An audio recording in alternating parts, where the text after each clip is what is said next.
the House leadership failed us completely.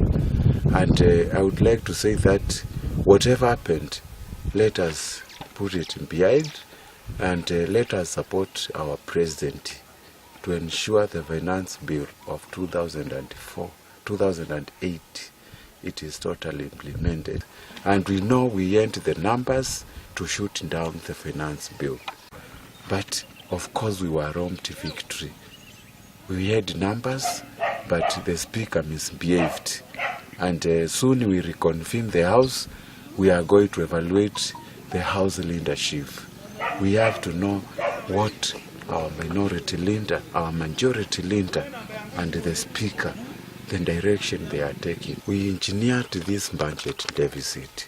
The executive, the government itself, engineered this budget deficit.